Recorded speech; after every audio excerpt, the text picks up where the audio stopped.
28. O bom ladrão. Alguns dias antes da prisão do mestre, os discípulos, nas suas discussões naturais, comentavam o problema da fé com desejo desordenado de quantos se atiram aos assuntos graves da vida, tentando apressadamente forçar uma solução. Como será essa virtude? De que modo conservá-la-emos intacta no coração? Inquiria Levi com atormentado pensamento. Tenho a convicção de que somente o homem culto pode conhecer toda a extensão de seus benefícios. Não tanto assim, aventava Tiago, seu irmão. Acredito que basta a nossa vontade para que a confiança em Deus esteja viva em nós. Mas a fé será virtude para os que apenas desejam? Perguntava um dos filhos de Zebedeu. A um canto, como distante daqueles duelos da palavra, Jesus parecia meditar. Em dado instante, solicitado ao esclarecimento, respondeu com suavidade. A fé pertence, sobretudo, aos que trabalham e confiam. Tê-la no coração é estar sempre pronto para Deus. Não importam a saúde ou a enfermidade do corpo. Não tem significação os infortúnios ou os sucessos felizes da vida material. A alma fiel trabalha confiante nos desígnios do Pai, que pode dar os bens, retirá-los e restituí-los em tempo oportuno, e caminha sempre com serenidade e amor por todas as sendas pelas quais a mão generosa do Senhor a queira conduzir. Mas, mestre, redarguiu Levi em respeitosa atitude, como discernir a vontade de Deus naquilo que nos acontece? Tenho observado grande número de criaturas criminosas que atribuem à providência os seus feitos delituosos e uma legião de pessoas inertes que classificam a preguiça como fatalidade divina. A vontade de Deus, além da que conhecemos através de sua lei e de seus profetas, através do conselho sábio e das inclinações naturais para o bem, é também a que se manifesta a cada instante da vida, misturando a alegria com as amarguras, concedendo a doçura ou retirando-a, para que a criatura possa colher a experiência luminosa no caminho mais espinhoso. Ter fé, portanto, é ser fiel a essa vontade, em todas as circunstâncias, executando o bem que ela nos determina e seguindo-lhe o roteiro sagrado nas menores sinuosidades da estrada que nos compete percorrer. Entretanto, observou Tomé, creio que essa qualidade excepcional deve ser atributo do espírito mais cultivado, porque o homem ignorante não poderá cogitar da aquisição de semelhante patrimônio. O mestre fitou o apóstolo com amor e esclareceu. Todo homem de fé será, agora ou mais tarde, o irmão dileto da sabedoria e do sentimento. Porém, essa qualidade será sempre a do filho leal ao Pai que está nos céus. O discípulo sorriu e obtemperou. Todavia, quem possuirá no mundo lealdade perfeita como essa? Ninguém pode julgar em absoluto, disse o Cristo com bondade, a não ser o critério definitivo de Deus. Mas se essa conquista da alma não é comum às criaturas de conhecimento parco ou de posição vulgar, é bem possível que a encontremos no peito exausto dos mais infelizes ou desclassificados do mundo. O apóstolo sorriu desapontado no seu ceticismo de homem prático. Dentro em pouco a pequena comunidade se dispersava à aproximação do manto escuro da noite.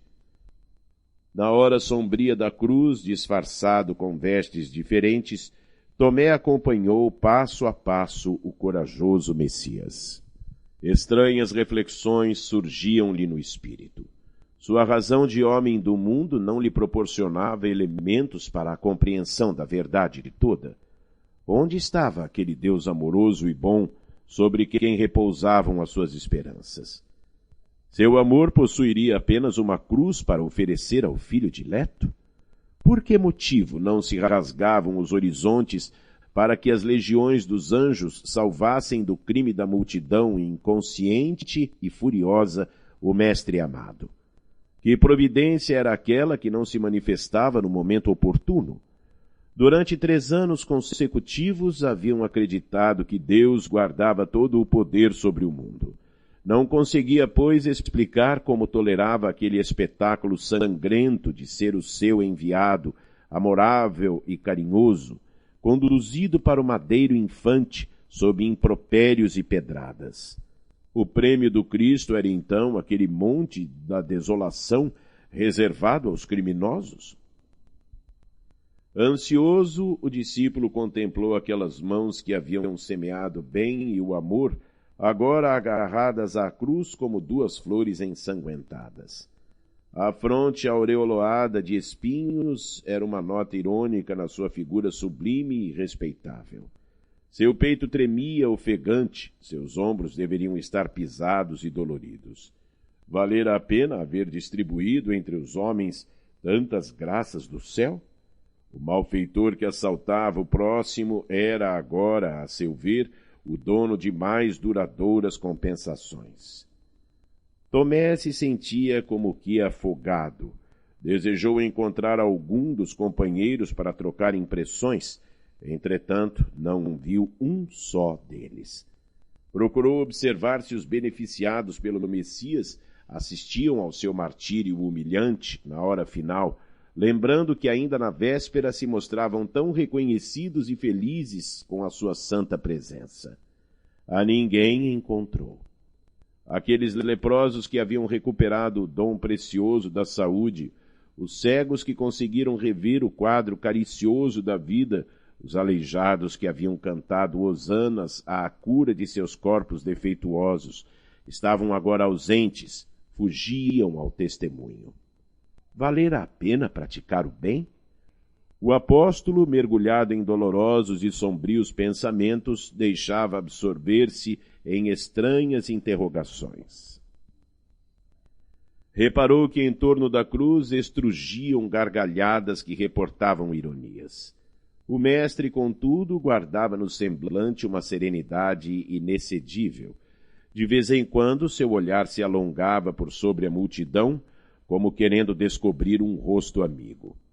Sob as vociferações da turba amotinada, a Tomé parecia-lhe escutar ainda o ruído inolvidável dos cravos do suplício. Enquanto as lanças e os vitupérios se cruzavam nos ares, fixou os 2 malfeitores que a justiça do mundo havia condenado à pena última. Aproximou-se da cruz e notou que o Messias punha nele os olhos amorosos como nos tempos mais tranquilos.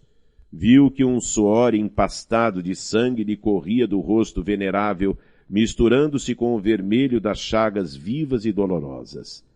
Com aquele olhar inesquecível, Jesus lhe mostrou as úlceras abertas como o sinal do sacrifício. Penosa emoção dominou a alma sensível do discípulo. Olhos enevoados de pranto, recordou os dias radiosos do Tiberíades. As cenas mais singelas do apostolado ressurgiam ante a sua imaginação. Subitamente lembrou-se da tarde em que haviam comentado o problema da fé, parecendo-lhe ouvir ainda as elucidações do mestre com respeito à perfeita lealdade a Deus. Reflexões instantâneas lhe empolgaram o coração. Quem teria sido mais fiel ao Pai do que Jesus? Entretanto, a sua recompensa era a cruz do martírio. Absorto em singulares pensamentos, o apóstolo observou que o Messias lançava agora os olhos enternecidos sobre um dos ladrões que o fixava afetuosamente. Nesse instante, percebeu que a voz débil do celerado se elevava para o mestre em tom de profunda sinceridade. — Senhor, disse ele ofegante, lembra-te de mim quando entrares no teu reino. O discípulo reparou que Jesus lhe endereçava então o olhar caricioso, ao mesmo tempo que aos seus ouvidos chegavam os ecos de sua palavra suave e esclarecedora. — Vês, Tomé? Quando todos os homens da lei não me compreenderam, e quando os meus próprios discípulos me abandonaram, eis que encontro a confiança leal no peito de um ladrão. Inquieto, o discípulo meditou na lição recebida e, horas a fio, contemplou o espetáculo doloroso até o momento em que o mestre foi retirado da cruz da derradeira agonia. Começava então a compreender a essência profunda de seus ensinos imortais. Como se o seu espírito fora transportado ao cume de alto monte, pareceu-lhe observar daí a pesada marcha humana. Viu conspícuos homens da lei sobraçando os livros divinos. Doutores enfatuados de orgulho passavam eretos, exibindo os mais complicados raciocínios. Homens de convicções sólidas integravam o quadro, entremostrando a fisionomia satisfeita. Mulheres vaidosas ou fanáticas lá iam igualmente, revelando seus títulos diletos. Em seguida vinham os diretamente beneficiados pelo Mestre Divino. Era a legião dos que se haviam levantado da miséria física e das ruínas morais. Eram os leprosos de Jerusalém, os cegos de Cafarnaum, os doentes de Sidom, os seguidores aparentemente mais sinceros, ao lado dos próprios discípulos que desfilavam envergonhados e se dispersavam indecisos na hora extrema. Possuído de viva emoção, Tomé se pôs a chorar intimamente. Foi então que presumiu escutar uns passos delicados e quase imperceptíveis.